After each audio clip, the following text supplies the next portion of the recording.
This is a water damaged Galaxy Note 10 Plus, and in today's video I'm going to walk you through how to repair this enough so we can get the data. We are not looking to fully repair it, but we're looking to get it to power on so we can get all the pictures, the videos, the contacts, the texts, all that good stuff out of the phone, and the only way to do that is to get this to turn on. There's literally no other way. So we're gonna walk through the diagnostic steps, how to use the multimeter, what tools you need for all this process. And if you support these type of tutorials, make sure you're also supporting me by checking out the links down below. Like get yourself one of these t-shirts, buy the tools through the links down below. Also, if you need your data recovered, send me a message for a quote. My link is down there for my website. We offer mail-in service for anyone in the USA. So let's go ahead and get started with this tutorial. So one of the first steps for data recovery is to test the motherboard with known good parts. This is the customer's housing. This is their screen, their charging port. It actually came with no battery. And this phone is water damaged. So any one of these parts could be problematic. So the first step you gotta do is take out the motherboard that has the data and put it into a known good housing. This is my tester housing. I've used this for several data recovery jobs. All these parts work. I actually have the known working motherboard here as well. And I tested it before I recorded this, so it's a known good. And once you have known good parts, you now have to test with the USB-C meter. So this USB-C meter, I will link down below. It is connected to a 45-watt USB-C charging brick that supports power delivery. This is a brick that can handle up to 45 watts. So a known good Samsung phone should charge at 9 volts with 2 to 3 amps. This one is charging at 5 volts at 0.1 amps. That is really low. Basically 100 milliamps via USB and is not at 9 volts. It should be at 9 volts. And you can see there's nothing on the screen, and these are known good parts. This is one step I noticed a lot of repair shops skip, is testing with known good. What they'll do is they'll test with new. New parts can be defective.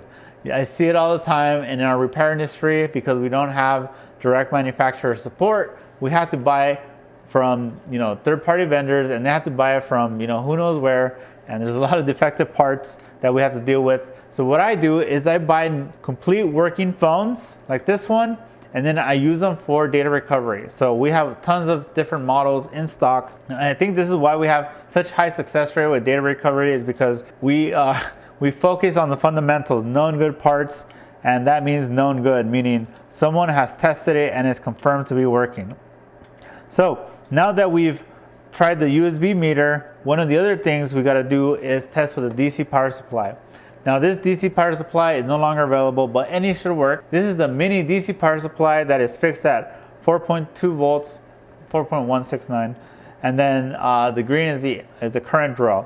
Now this is a special cable that I also built. I basically got a battery for a Note 10, and I spliced the cable and soldered it onto one of these boot cables. This is a mechanic boot cable for an iPhone, I think it was an iPhone 11.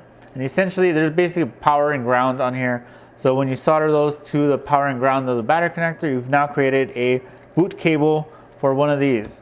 So the USB-C meter only tells us that it's not charging, but this is really what tells us what's really going on. So what we got to do is plug it in place of a battery, and you can see, look at that, we have 400 milliamp draw. This is before I even prompt to boot. Prompt to boot means I push the power button to crank the engine, so to speak, and I haven't done that. There's 400 or so milliamps that is leaking. Think of it like a gas tank.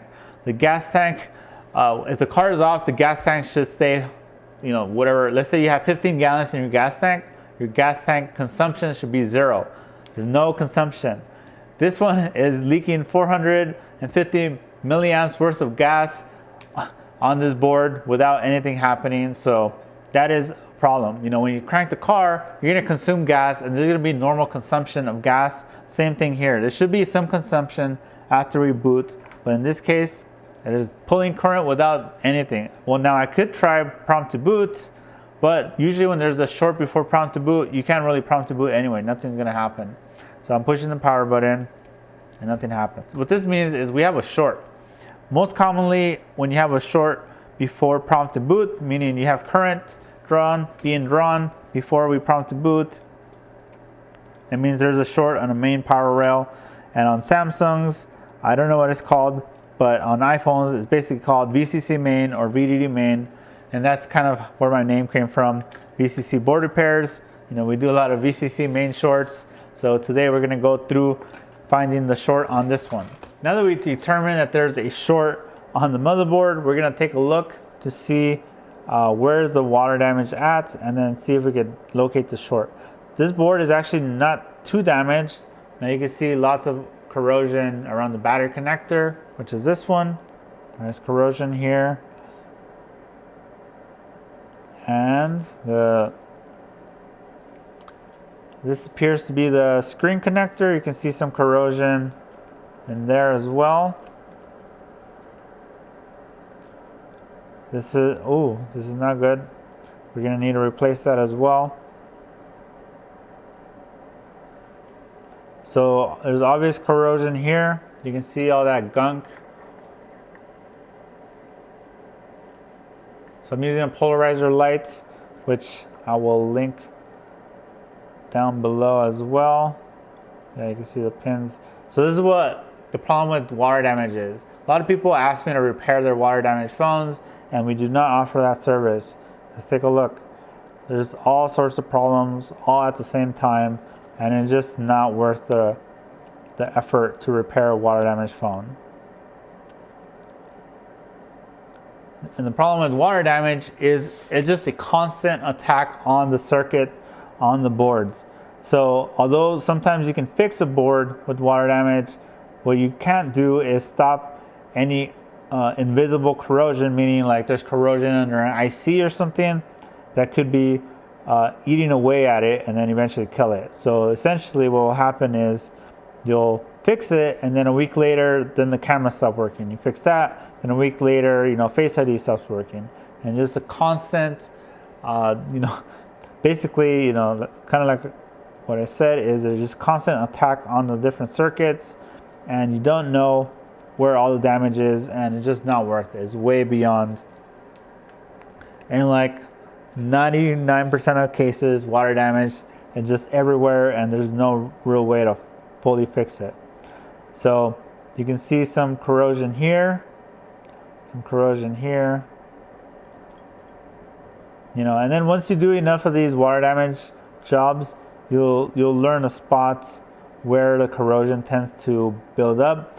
It tends to build up around main power rails, because the electricity itself is what's triggering this corrosion to build up. Essentially, the electricity is what triggers the chemical reaction that creates this crud right here. Because the water that got in here is not pure. It's not just H2O. There's a bunch of other chemicals and whatnot in here, and when you know, electricity flows through it, it then starts creating this stuff. So main power rails have voltage at all times. You know, if the battery has a charge, then there's, you know, voltage in the circuit. So, you know, that voltage and stuff triggers, you know, all kinds of problems like this. So let's take a sneak peek under here. Assuming I don't remember if this model has anything in here.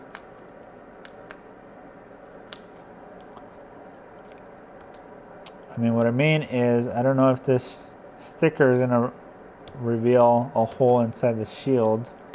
Oh man, this sticker's strong. So as you can see, the water damage is actually kind of minimal externally. You can see random spots of crud. This area is all kind of, this area got hit as well, but nothing too crazy. So that gives me hope. Oh, never mind. That hope just disappeared. All right. So in here, the charging, oh wow. In here, the charging ICs. So that explains why there's a lot of corrosion. Because the charging ICs, essentially what happens is, how do I describe it? Basically, there's a lot of current and voltage flowing through these ICs, so a lot of corrosion builds up there.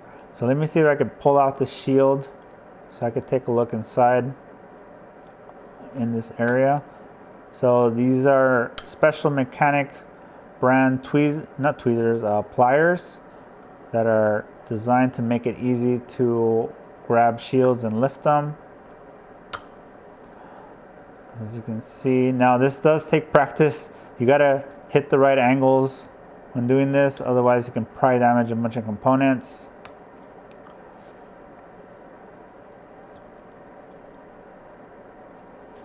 So let's, all right, there it goes. I could even snip off a piece right here.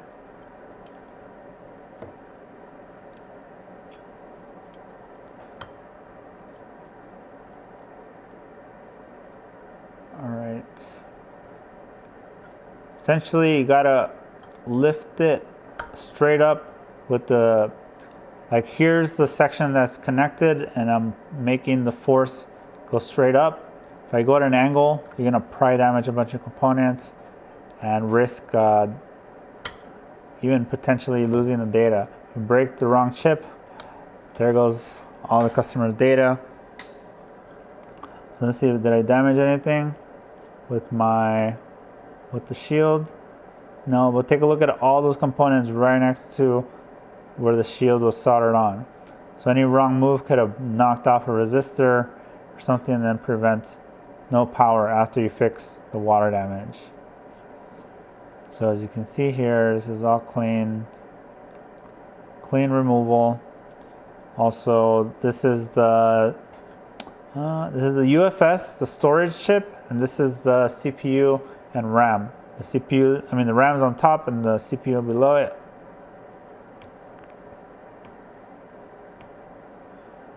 All right, let me take this off just because I don't like the look of it.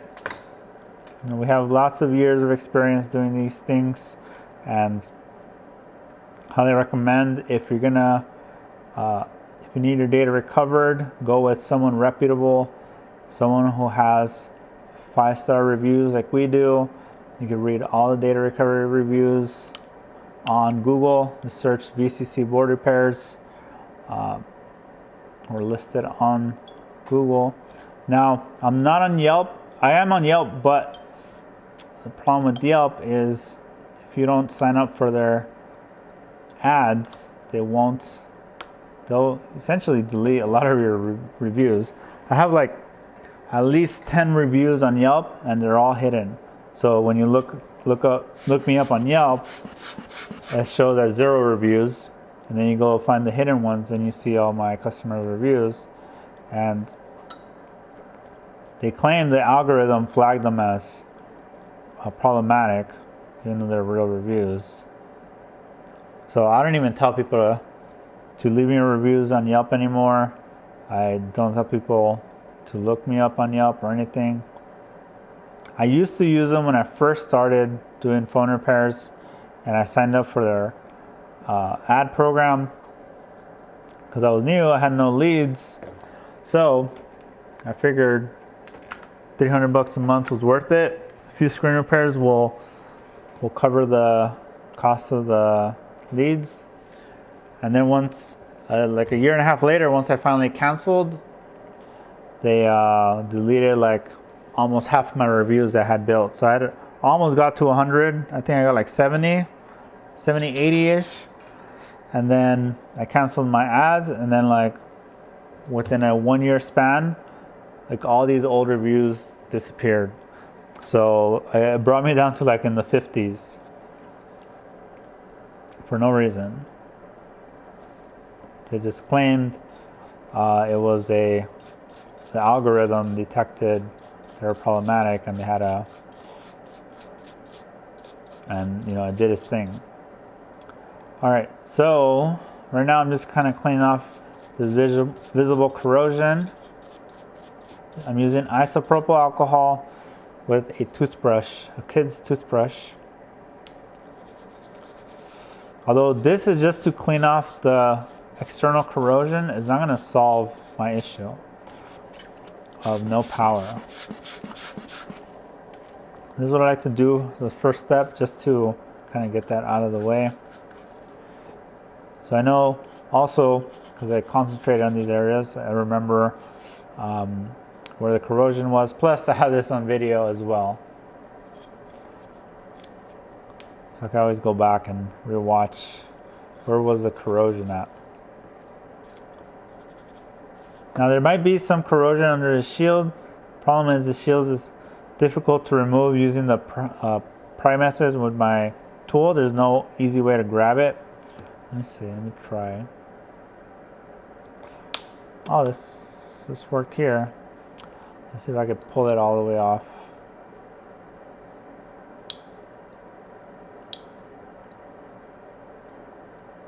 Oh, maybe I could.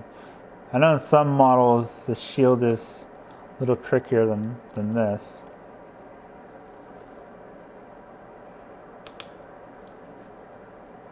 You gotta be real careful not to damage any surrounding components. You gotta get thoughtful where you grab it from.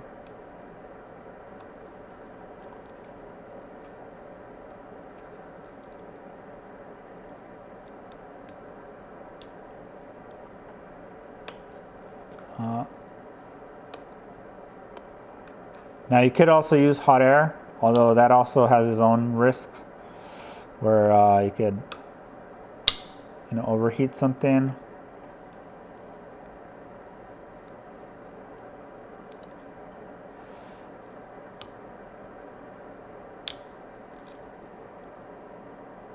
Luckily, no corrosion under this. Well, at least you guys can see the technique. There you go. Essentially, we're attacking the weak solder joints. You see, oh, I knocked off a cap. Good news is capacitors don't need to be replaced. It's right here. And this is cellular circuit area, so you don't need that for data either. So keep that in mind.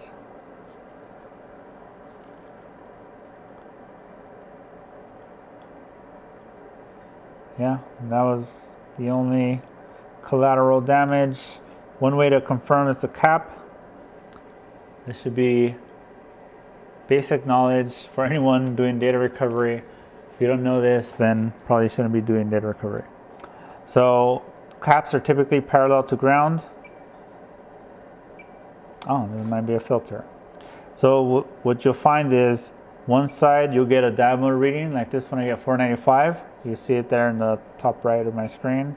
And one side will be ground, like 000, and then some reading like 495. In this case, we get a reading on both 375, 410. So that was probably a filter that connected those two. It could still be a cap, and we could also use ZXW to verify that. But like I said, this is all going to be cellular RF stuff. You can see it says Qualcomm. It's typically, just by the looks of these chips, you kind of tell they're cellular stuff. So I'm just going to leave it as is. All right, so now let's inspect. Let's try to find that short that we detected with our DC power supply. We got a 400-ish milliamp draw before prompted boots, and we're going to use a multimeter. Now, because I've done so many of these, I already know off the top of my head where the main power rail is at, and it's going to be right here next to Wi-Fi. So you can see 000, 000. Well, technically 001, 001. Same for this one. Same here.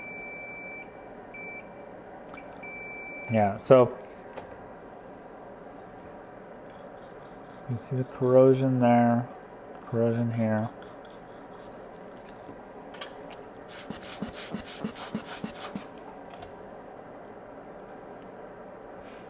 So one of the first things I like to do, especially with these ugly, this is a cap and this is a filter, although this connects VDD main to like a secondary power rail that we don't need for data. So I'm just gonna pop these off.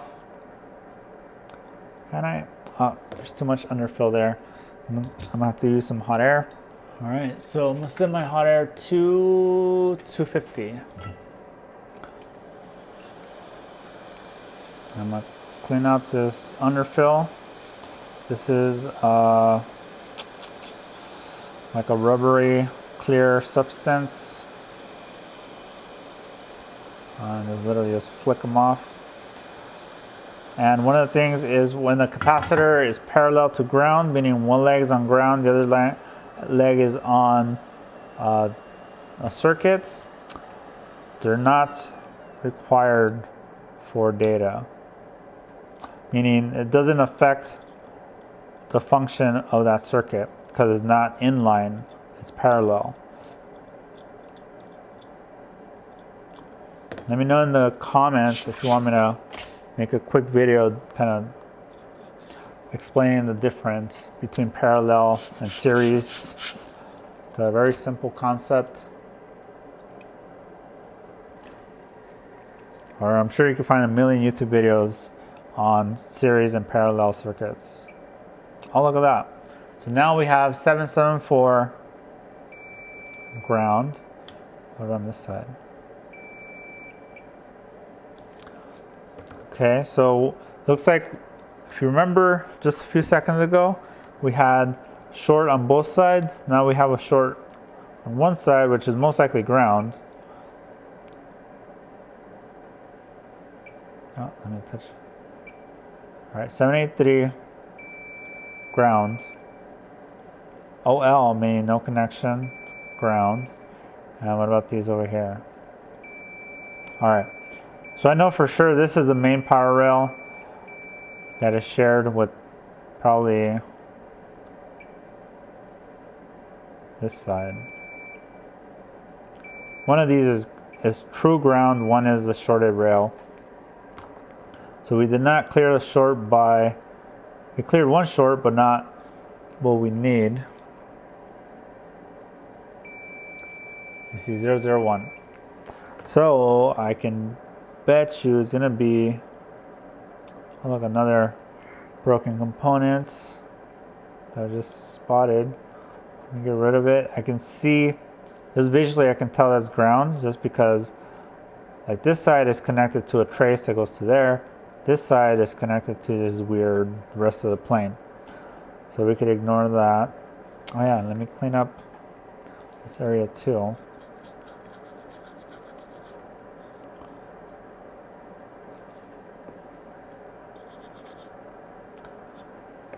Okay.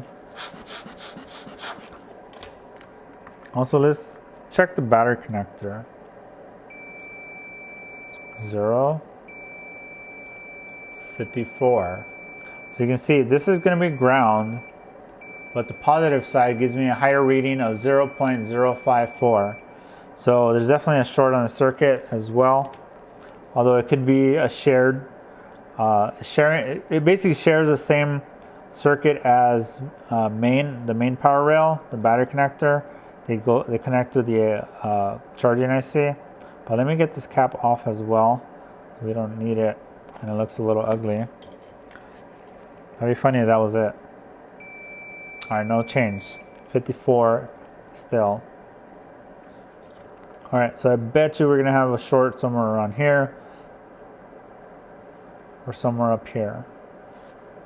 All right, let's see. I need ground. Where do I have some ground here? Is this ground? Oh, maybe not. SIM card grounded.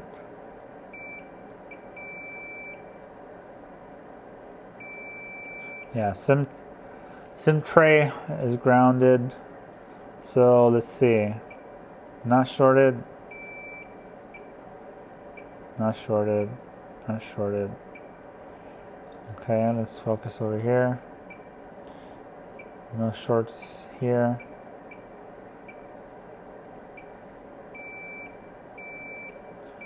All right, so yeah, here we go. 52, 53. That's probably the same line as the battery connector.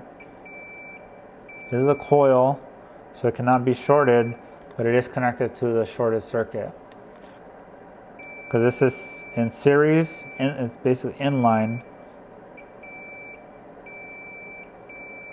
All right, let's do this. Let's pull up ZXW. So if we're lucky, we're gonna find a Samsung Note 10 here on ZXW, which actually Note 10 Plus. I do see, let me see. What is the exact model number of this board? Usually it's printed somewhere on here in gold. Here it is. 976V, 975U. That's weird. So 976V. Let me try U. U is usually the US model, and I usually trust that one more. We're looking at. All right, so if you remember, there's those two components that I popped off next to the Wi-Fi chip, and then there's two over here. You can see the layout is different, so we're on the wrong one, which technically I did pick the wrong one. 976V. All right, here we go. So yeah, so this is the line. Oh, look at that. Here's those two caps. So yeah, so the bottom side of this filter is the main power rail, because look, I have this connected, these two are connected to each other, which connect through here, which, you know, all this is shorted. But if you zoom out, you can see how much red there is. So red means it's all the same circuit, same line. And we have any of these things in red could be your culprit, including inside the sandwich, which I hope we don't have to deal with. But yeah, here's that coil that was measuring, and it's shorted along with these components here. So it could be, you know, any of these. It could be something on this side of the coil. You know, there's more components over here that could be the culprit, and there's none up here. So none of these are part of the main power rail. So let's focus on this area here. All right, so here's the coil, and then these two caps, and it could also be under the chip. So this is the Max 77705C. This is the charging IC. So the battery comes in, then out comes the main power rail and goes out to the rest of the board. Yeah, this is the other. There's a few other here that were not that. Oh, look at that. There's more corrosion here as well. Let's clean this up a little bit.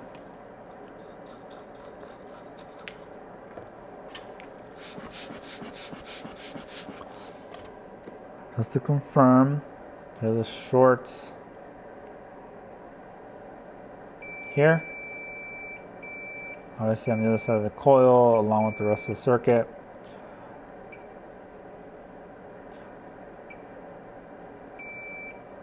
All right, so how do we find where is the short? One, we most likely have to pull these chips. Look at that. I don't know if you guys can see, but there's like some weird crud underneath. Probably some underneath this chip too, but unfortunately I can't really get a glimpse underneath because all the surrounding components. So here's what I'm gonna do. We're gonna use DC power supply, and then we're gonna use a thermal camera. All right, so right here somewhere is the DC power supply, and what I'm gonna do is I'm gonna inject 4.2 volts and whatever amps it pulls into those caps. So if you're gonna do any sorts of board repairs or data recovery, you probably need a thermal camera, and this is the one I would recommend. C Compact Pro, using my macro lens and my stand, which makes it really easy to use for this type of work. And let's see, I'm gonna put black on ground, red, I'm gonna touch the circuits. Look at that. You can actually see two chips lining up. So you probably have a short underneath both chips. So inject, take a look at the DC power supply. We're having 280, 270 something amps being pulled from the DC power supply because I'm touching something shorted. So basically ground is pulling that current through my probes, you know, through the motherboard, through my probes to the DC power supply. And, you know, as suspected, we have to go inside those chips. You know, both chips were corroded pretty bad as well. Let's see, let me mark the orientation of this one. So this is the little plus sign here, so I'm gonna mark a little X here to remind me where it's rotated. And then this one, I'll mark an X here. And I'm basically gonna just remove both. I mean, both were pretty bad shape. Might as well just do it all at once. Reduce the amount of heats we're applying overall. And just for good measure, I'm gonna put a heat sink over the CPU. Here, let's do this. All right, I'm gonna put it over the CPU and the UFS.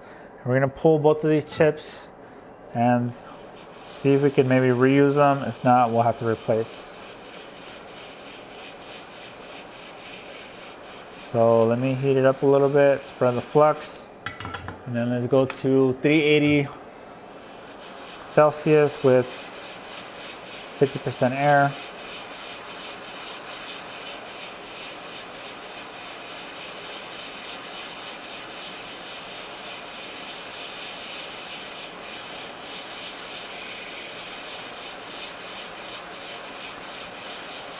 So, you know, when you're doing data recovery, one thing I like to tell people is, like, I get a lot of people that ask me, oh, teach me data recovery. And I'm like, do you know how to do any board repairs? They're like, no. Well, I'm like, I'm sorry, you need to master board repairs to understand and handle data recovery. Because data recovery is basically, you use all your board repair skills. So, you know, reballing ICs, what about pulling chips, placing chips, reballing, running jumpers, you know, diode mode, and finding shorts, and you know, pretty much everything you need to do to repair a phone is what you need to do, because essentially what we're doing is repairing phones here for data recovery. And look at that, look at all that corrosion.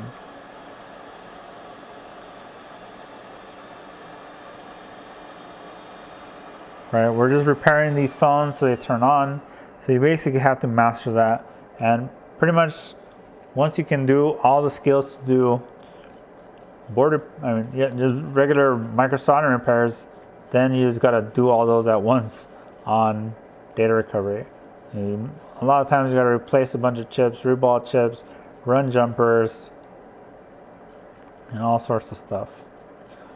So I just clean up all this crud.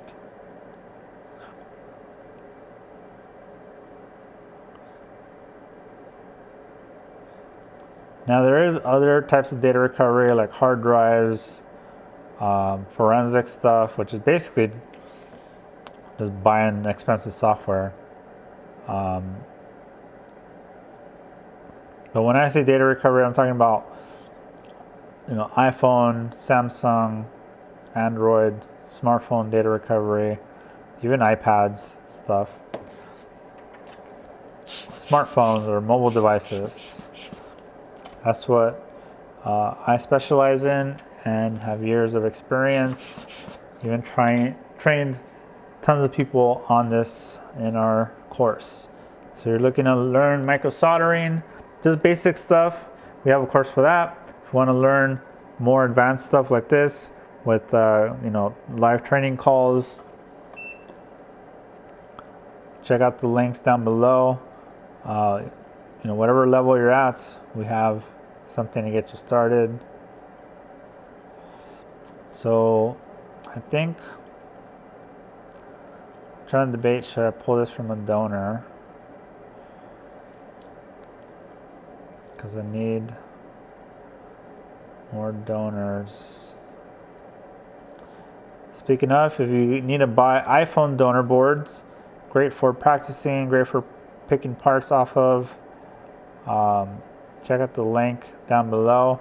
I am selling donor boards that are untouched, working donor boards that are just locked. You can't use them for functionality other than parts. So if you want to learn, practice micro-soldering, these are great for that.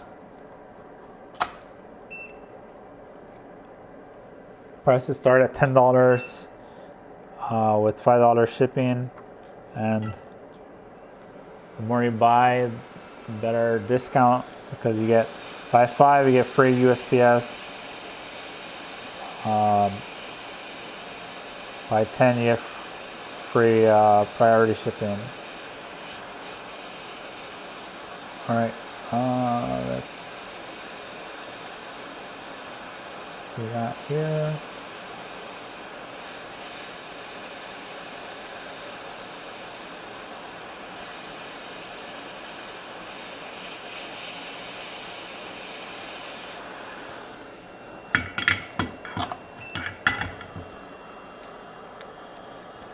So yeah, data recovery is not cheap as well.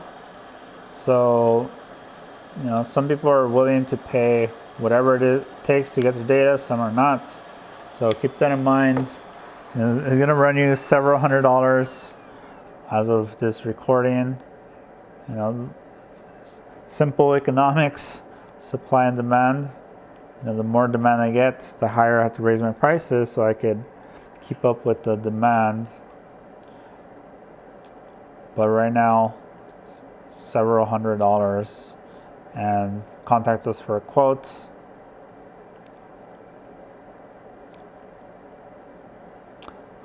There's a pad that's a little funny here. I like to use hot air to supplement my iron. Sometimes iron can't transfer enough heat, so with a little bit of hot air to get that going.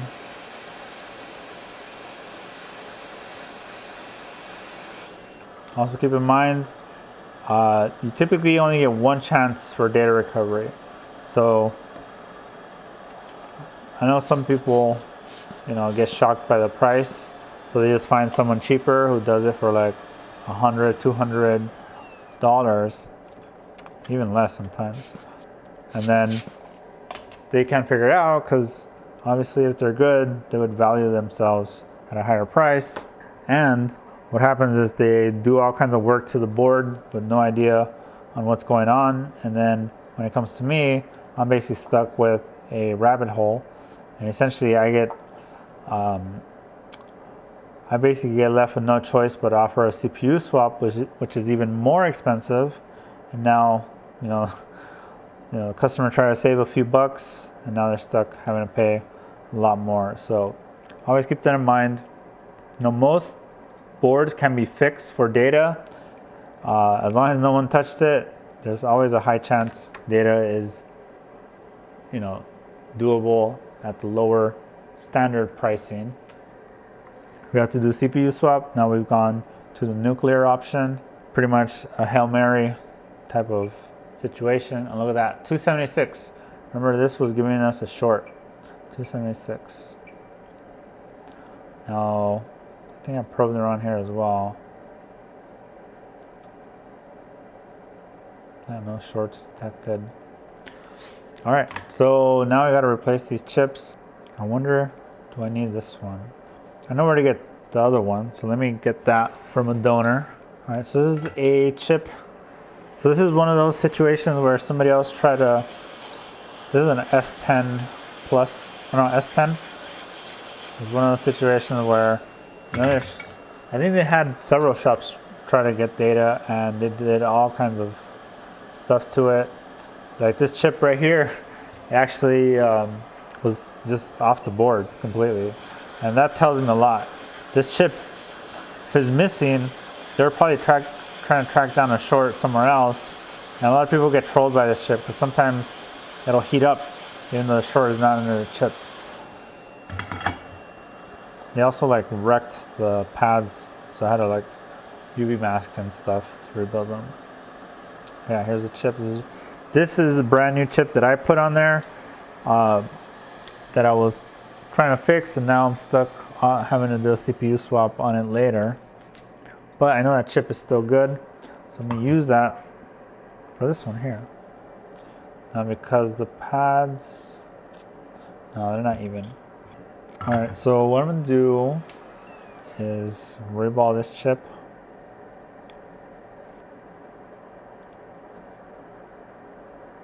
Alright, so I gotta flatten the pads a little bit, clean it up, use a little bit of heat to unstick it from my mat. And we're gonna reball it, grab a random stencil.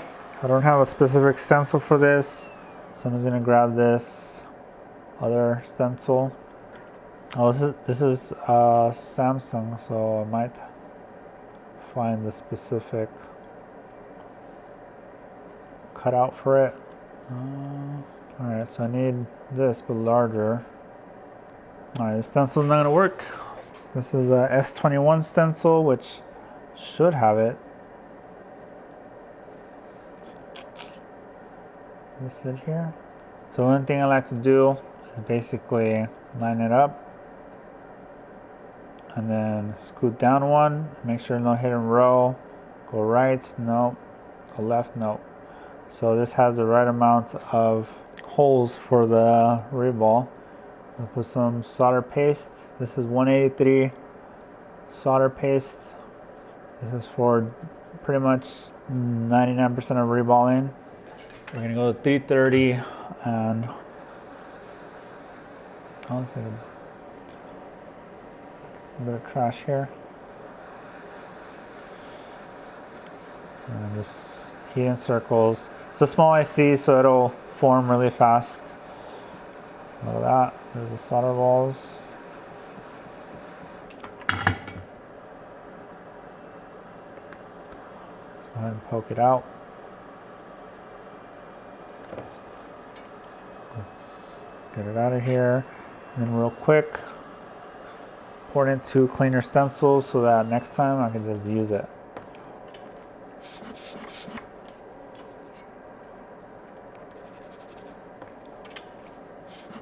By the way, I will link to all my tools in the video description below, whether it's directly to the tools or to my website where I have a more detailed list. It's kind of hard to create the custom list each time, so I do sometimes just put whatever I can remember was in the video.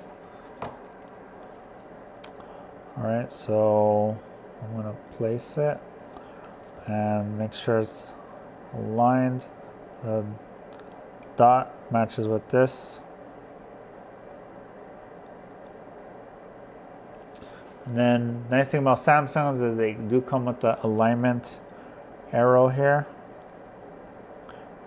Sometimes it's on both corners, sometimes just one. All right, let's try this.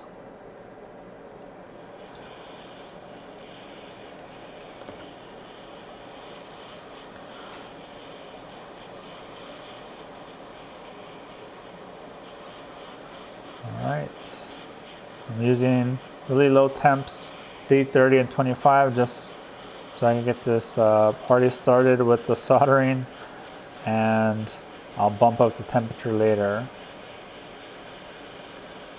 See if I can solder it on with just this. If not, I'll bump it up to my second temp, which is like 360-ish. Yeah, 360, and then my highest temp is 380.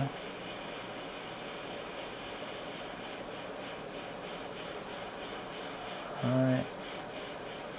Since I reballed it with leaded solder, so 183, it'll solder on much easier than it took to remove, because my solder melts at a lower temp than the factory solder.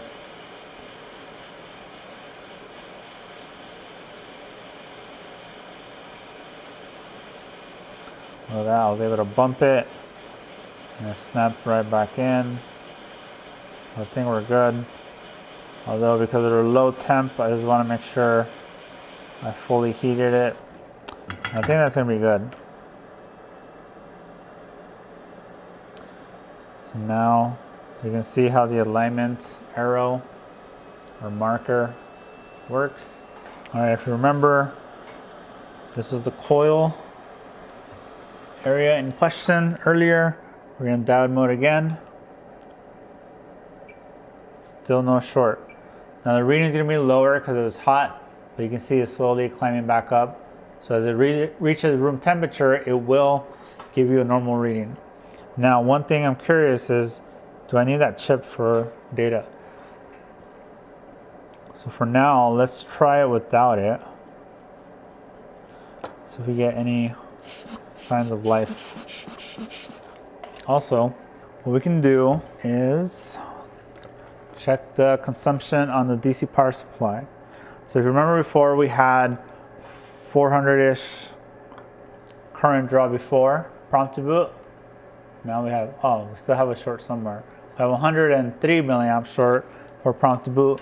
Now the nice thing is that we can use thermal camera again to see if we could find that short.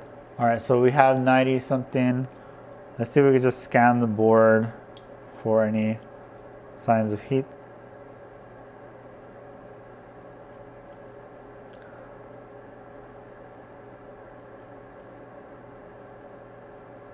So what I'm looking for is anything that's kind of pinpoint hot.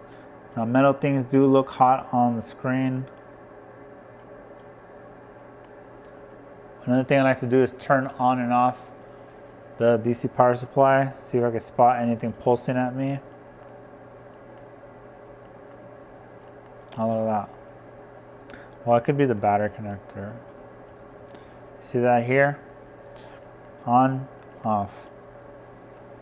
Take a look at this. On, off. On, off. That could just be the battery connector seeping through the other side. But I don't see this getting hot, the flex or anything. Interesting. Let me check if there's anything else anywhere on the board.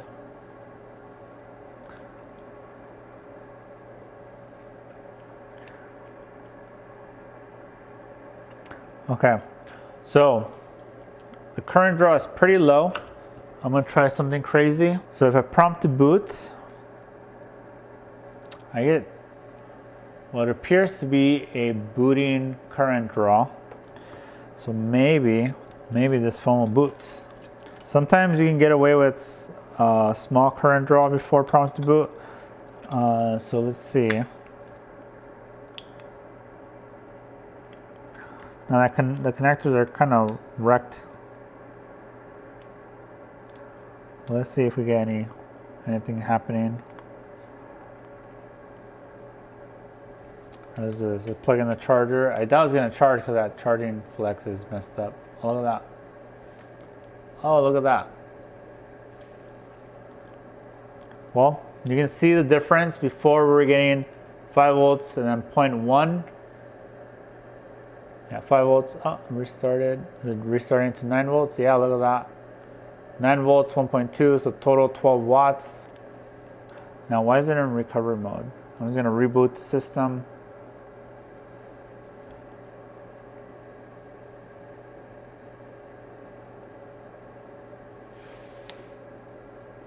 Now, I hope that whatever short is there is not forcing it into recovery mode. So then we'll have to go back and figure out. Oh no, I think we're gonna boot. Look at that. All right, fantastic. So this looks like it's gonna boot. Let me make sure I get the pin code. Wow, look at that. And we have touch. Look at that, we're in. All right, so there's a few things we can do here. Is we can do a smart switch backup, which you can find in accounts and backup, external storage transfer, and then we plug in a USB drive.